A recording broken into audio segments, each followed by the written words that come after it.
আসছি।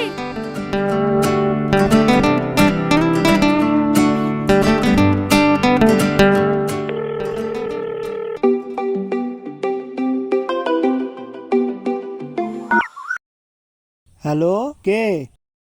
কালকে বৃষ্টির জন্য যাদের বাড়িতে আশ্রয় নিয়েছিলেন না, আমি সেই বলছি। হ্যাঁ, আমার তো বিশ্বাসই হচ্ছে না যে তুমি আমাকে ফোন করবে। রে কাকে ফোন করছি? তাড়াতাড়ি মশলাটা মাখা। ভাই 5 মিনিট দাঁড়া। কালকে যে বৃষ্টি বাড়ি দাঁড়িয়েছিলাম না, সেই মেয়েটা ফোন করেছে।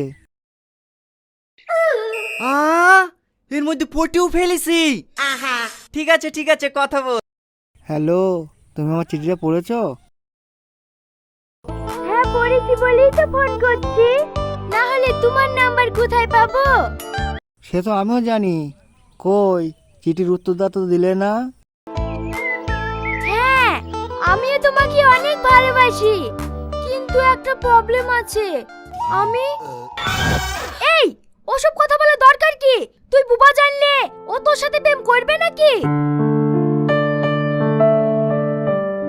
তোর কথা মানছি, মিথ্যা কথা বলা ঠিক না, কিন্তু ও যদি সত্যিটা জানে তুই বুবা, তাহলে যে তোর সাথে আর প্রেমই করবে না। শোন, তুই তো ওকে প্রথম দেখাতে ভালোবেসে ফেলেছি, আগে তোর সাথে প্রেমটা হয়ে যাক, তারপরে সব সত্যি কথা বলিস।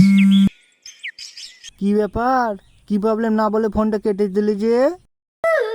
একটা ছোট্ট প্রবলেম আছে জানো, যদি তোমার আর আমার ভালোবাসার কথাটা বাড়ির লোক জেনে যায়।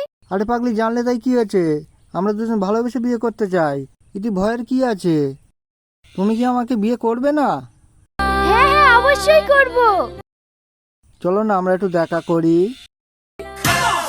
না না এখন না, আমরা আর কিছুদিন পরেই দেখা করি।